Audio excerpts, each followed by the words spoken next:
اثبت علميا ان الناس اللي بتسهر بيجيلها امراض كتير جدا زي الضغط والسمنة والزهايمر، ده غير امراض السرطان، وهرموناتك او الفيتامينات اللي انت بتكون المفروض ان انت تكون دخلتها ما بتبقاش شغالة كويس. وكمان جسمك كله بيبقى فيه لخبطة، ده غير كمان تاني يوم لما بتيجي تصحى لو انت سهران بتبقى قايم اكنك تعبان، او بتبقى مهموم، او بتبقى مش قادر اصلا تكمل يومك الجديد اللي المفروض ان انت بتصحى بتكون فيه فايق. السهر كمان بيضر جدا الأطفال، الأمراض دي كلها ممكن تيجي للأطفال وهي صغيرة وهتبقى ضرر عليها أكبر من الكبار، ده بسبب السهر أو تقلبات النوم، ما بينامش في الوقت المعين أو في الساعة البيولوجية اللي هنتكلم عليها النهاردة. حلقة النهاردة مهمة جدا، هنعرف فيها إيه هي أسرار النوم وإزاي ننام في الوقت المظبوط عشان ناخد كل الفوائد بتاعة النوم اللي ربنا خلقها، وإيه هي الساعة البيولوجية هنتكلم عليها بالتفصيل.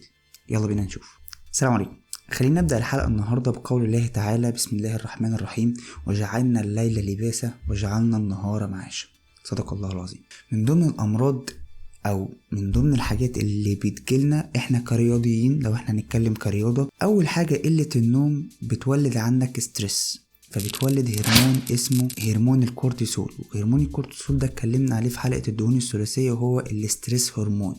معنى ان انت بتزود الاستريس هرمون او هرمون الكورتيسول، فمعنى كده ان الشهية عندك هتزيد. ده سبب من الاسباب اللي تخليك لما تيجي تسهر بالليل قدام التلفزيون في وقت نومك يعني بتبقى جعان جدا، او ما تيجي نجيب اي حلويات عشان ناكلها واحنا بنتفرج. ده بالذات الهرمون ده بيعلى جدا بالليل او في الوقت اللي انت بتبقى صاحي فيه في وقت نومك، فلما الاستريس هرمون عندك بيعلى فالشهية عندك بتعلى، فبالتالي هتضطر تاكل كتير وهتخزن دهون كتير. الاستريس هرمون مش بيعلى بس بالليل، لا، انت ممكن في وقت لما تكون فيه مضغوط في الشغل، مضغوط في البيت، مضغوط في نص يومك العادي، فالاستريس هرمون عندك بيعلى، فتقول ايه؟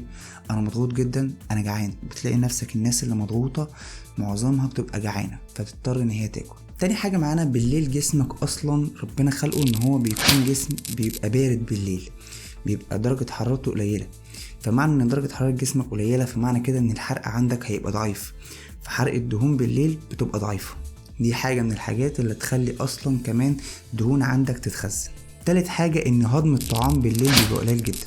ربنا زي ما خلق كل حاجة لازم تريح بالليل، فبرضو من الأجهزة أو الأمعاء اللي في جسمك اللي هي أصلا مسؤولة عن هضم الطعام بتريح في وقت نومك، فهتلاقي هضم الطعام بالليل قليل جدا. ده برضو سبب من الأسباب اللي تخلي الدهون عندك متخزنه. كل الحاجات اللي احنا لسه متكلمين عليها دي تخلي ان في دهون عندك متخزنه بالليل، ده كله عشان انا ما نمتش في وقت نومي. طيب ازاي انام في وقت نومي، او ايه هو وقت نومي؟ في حاجه في الجسم اسمها الساعه البيولوجيه. ايه هي الساعه البيولوجيه؟ ان جسمك بيبقى عارف امتى يصحى وامتى بينام. طب دي معناها ايه؟ لو انت خدت فتره طويله جدا بقيت بتنام الساعه مثلا الساعه 10 11 بالليل وبتصحى الساعه 5 6 او 7 الصبح، مع الوقت مثلا ده في يوم شغلك، تيجي في يوم الاجازه بتاعك اللي انت تبقى عايز تريح فيه تبقى نايم مثلا متاخر او نايم بدري جدا، تلاقي نفسك صاحي في نفس الميعاد. ده معناه ايه؟ ان جسمك اخد او خلاص عرف ان الصحيان بتاعك او انت بقيت معوده ان هو بيصحى الساعه 7 الصبح، فحتى في يوم الاجازه بتاعك هتصحى الساعه 7 الصبح. دي معناها ان جسمك بيفهم امتى يصحى وامتى ينام. فاول طريقه اصلا عشان اتجنب كل الامراض اللي قلناها في مقدمه الحلقه ان انا لازم امشي مع الساعه البيولوجيه بتاعت جسمي، لان كمان في هرمونات بالليل بتتفرز ساعه النوم، وهرمونات الصباح بتتفرز ساعه الصحيان. طب هو اصلا جسمي بيفهم ازاي ان احنا كده في وقت الصبح او في وقت بالليل؟ واحد تاني يقول لي انا كده اصلا بنام، الطبيعي ان انت بتنام من 6 ل 8 ساعات، فواحد يقول لي انا كده بنام 8 ساعات. لا، النوم الصبح غير النوم بالليل. الطبيعي جدا والصحي جدا ان انت تنام بالليل. جسمي بيفهم الصبح من بالليل. ازاي؟ عن طريق الشمس. انت اول ما بتصحى الصبح وعينك بتشوف الشمس، في بروتين او في هرمون بيتفرز اسمه المينالوبسين. المينالوبسين بيتفرز بيدي اشاره للمخ ان انا كده اتفرزت، او المخ بيعرف ان المينالوبسين ظهر، فمعنى كده ان الصبح طلع، فبيبتدي الجسم بيعمل الحيويات او النشاطات بتاعته اللي هي اصلا مسؤولة اللي بتحصل الصبح، زي هرمون النوم هيقل وهرمون الصباح هيزيد. ده غير الحاجات اللي احنا هنقولها دلوقتي اللي المفروض تحصل الصبح ما بتحصلش بالليل. فزي ما عرفنا ان الجسم بيفهم كل حاجة اول ما بيشوف الشمس. طب ايه دليلك على الكلام ده؟ في حاجه اسمها الجيت لاج، مش عارف يعني في ناس جربتها ولا لا. الجيت لاج ده اللي هو واحد بيبقى موجود في بلد ويروح بلد تانية، فرق التوقيت فيه كبير، يعني غروب الشمس هنا يبقى شروقها والعكس. انت لما بتروح هنا بتبقى مثلا موجود زي مثلا في مصر ورايح امريكا، فانت بتلاقي ميعاد نومك هنا هو ميعاد صحيانهم هناك، ميعاد اكلك هنا هو ميعاد نومهم هناك، بتبقى في اختلاف شويه في الروتين اليومي بتاعه. انت كجسم او كساعه بيولوجيه لو انت جيت جربت ان انت تبقى عايش هنا طبيعي جدا ورحت تعيش هناك او تتاقلم معاهم هناك، هتلاقي صعوبه كبيره جدا. هتلاقي نفسك جعان في وقت النوم، هتلاقي نفسك صاحي في وقت نومهم، هتلاقي في وقت نومهم انت صاحي وجعان. ليه؟ لان انت معود او جسمك واخد على الساعه البيولوجيه اللي انت مثلا فيها في مصر مش في امريكا، وهتحتاج وقت كبير جدا عشان تتاقلم مع الساعه البيولوجيه الامريكيه، او جسمك ياخد على الساعه او الروتين اللي انت واخد عليه في امريكا. جسمك واخد على الساعه البيولوجيه اللي انت معود عليها في مصر، غير طبعا الساعه البيولوجيه او لما تاخد على الوضع في البلد التانية او امريكا. من ضمن الحاجات برضو اللي الدليل الكبير اللي يقولك ان الساعة البيولوجية او جسمك بيفهم الساعة هي الادوية اللي انت بتاخدها او الدكتور بيكتب لك عليها. في ادوية كتير جدا الدكتور بيكتب لك عليها، يقولك الدواء ده او الكبسولة دي تاخدها الصبح والكبسولة دي تاخدها بالليل. طيب هو جسمي هيفهم الكبسولة دي بتتاخد الصبح ودي بالليل؟ جسمك هيفهم الكلام ده، وده اكبر دليل ان الجسم بيفرز هرمونات الصبح وهرمونات تانية بالليل. اجهزة بتشتغل الصبح واجهزة تانية بتشتغل بالليل، فانت لازم عشان تتجنب الامراض اللي احنا اتكلمنا عليها لازم تبقى ماشي على الساعه البيولوجيه او اللي جسمك ماشي عليها أو اللي هو ربنا خلقها اصلا. في برشام تقريبا اسمه داي اند نايت، ده بتاع برد. الشريط عباره عن 5 كبسولات، 5 في اليمين و5 في الشمال، ودي بشكل ودي بشكل، ودي بلون ودي بلون. دي تتاخد الصبح ودي تتاخد بالليل. ده مثلا مثال من الامثله. فالادويه اللي زي دي الحبايه اللي بتاعت الصبح لو خدتها بالليل والعكس هتلاقيها مش واخده مفعولها، ده بالعكس ممكن اصلا كمان تضر جسمك. طيب تمام، انا اقتنعت وعايز دلوقتي امشي على الساعه البيولوجيه بتاعتي. ايه هي بقى الساعه البيولوجيه دي او ازاي الجسم بيتعامل مع الحاجات دي؟ بص، لو انت قاعد في اوضه، قبل ما نتكلم عن الساعه البيولوجيه، لو انت دلوقتي مغترب او مثلا رحت او قاعد في شقه لوحدك ما بتعملش اي اكتيفيتيز، مجرد بتتفرج على التلفزيون وتنام، ما بتنزلش ما بتخرجش، ما بتحاربش جسمك ان انت تغير الروتين بتاع الساعه البيولوجيه بتاعتك، هتلاقي نفسك على الساعه 9 10 ابتديت تنام او جسمك ابتدى يهمد عايز تنام. هتبص لنفسك تقول انا بنام من دلوقتي ليه؟ انا مش معود جسمي على كده، انا دايما بخرج. فلو هنفرض مثلا ان انت رايح شغل او في كليه او كده وسافرت وقاعد لوحدك سايب صحابك او سايب اهلك، فهتلاقي نفسك بتنام على الساعه 9. هتستغرب ليه؟ لان انت جسمك اصلا انت استسلمت للساعه البيولوجيه بتاعتك، فده ميعاد نومك. صاحبك او اي حد هيكلمك الساعه 12 واحده هيكلمك الو انت فين؟ انا نايم. ايه ده انت نايم من دلوقتي؟ ده انت يا ابني على طول كنت بتسهر معانا، عشان انت مسلم نفسك في حته ما بتعملش اي اكتيفيتيز. فجسمك اصلا دلوقتي ميعاد نومك او الهرمون بتاع النوم هيتفرز، اللي هو هرمون الميلانونين بيتفرز بالليل. ده هرمون النوم اللي احنا اصلا عايزين نطلعه، ده الهرمون اللي احنا بنحاول بقدر الامكان نطلعه. الميلانونين لو اتفرز هتبقى الكبد سليمه، الميلانونين لو اتفرز هيبقى الكلى سليمه، مش هيبقى فيه سمنه، مش هيبقى فيه زهايمر، مش هيبقى فيه اي امراض خطيره جدا، والجسم هيشتغل طبيعي جدا. ايه السبب؟ هرمون الميلانونين. طب الهرمون ده بيتفرز امتى؟ ده هرمون النوم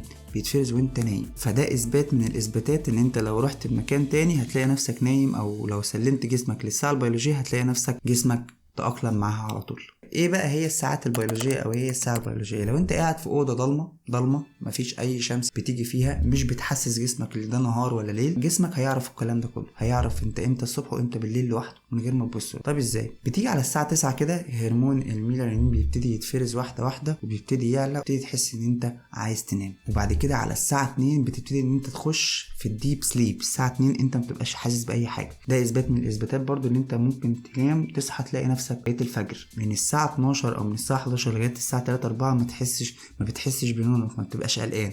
ده لان انت اصلا بتبقى في الديب سليب، في النوم العميق. وقبل النوم العميق تقريبا من الساعه 12 لغايه الساعه 2 جسمك بيفرز او جسمك بيبدل الخلايا اللي هي ميته او الخلايا السرطانيه المضره، بيبدلها بالخلايا الكويسه. جسمك بيجدد نشاطه وبيريكفري مع نفسه. الكلام ده امتى؟ من الساعه 12 للساعه 2. الكلام ده علمي ومثبت بابحاث.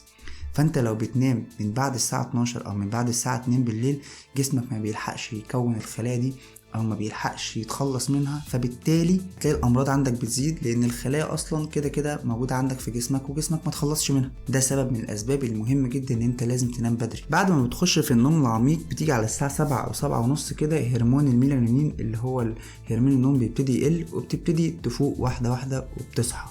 لما تيجي عليك الساعة 10 جرب كده ان انت تنام مع الساعة البيولوجية بتاعتك او تنام بدري الساعة 9 او 10. هتيجي تاني يوم تصحى الساعة 7، هتيجي عليك بقى الساعة 10 الصبح، انت هتبقى في قمة تركيزك. قمة التركيز او المخ بيبقى شغال جدا على الساعة 10 الصبح. لو انت جيت تنام بدري ومثلا عندك تمرين الصبح او عندك شغل او عندك اي نشاط، او انت مثلا لو في البيت عندك اي نشاط، هتلاقي نفسك فايقة وبتتحركي وبتتنططي من الساعة 10 تقريبا. ان ده على الساعة البيولوجية علميا ده احسن وقت للتركيز. بعد كده بعد الظهر هرمون الانسولين بيبتدي يعلى عندك، فبتبتدي الجوع. طالما الانسولين عالي فانت كده بتبتدي الجوع، فبتبتدي تبقى عايز تاكل.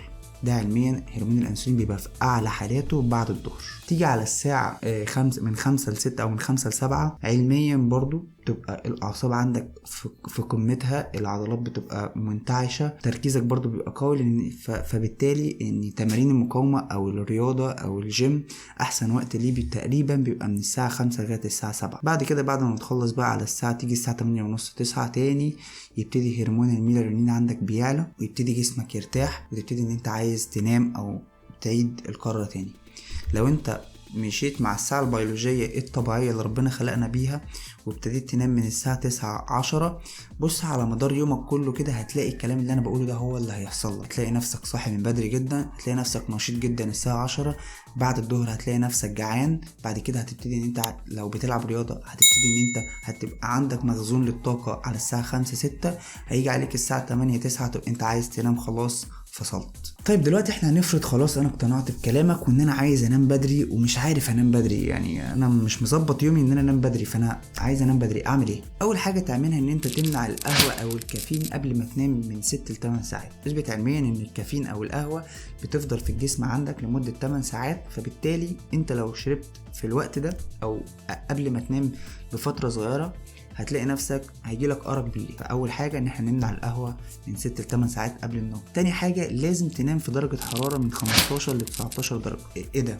لو أنت في الشتاء تمام كده كده اصلا الاوضه بتبقى بارده بتنام على طول. لو انت في صيف لازم ان انت تبرد الاوضه او تبرد السرير اللي انت هتنام عليه، تخليه من درجه 15 ل 19. احنا غلط ان احنا ننام على التكييف، فاحنا بنقول نبرد الجو الاول عشان نقدر ننام.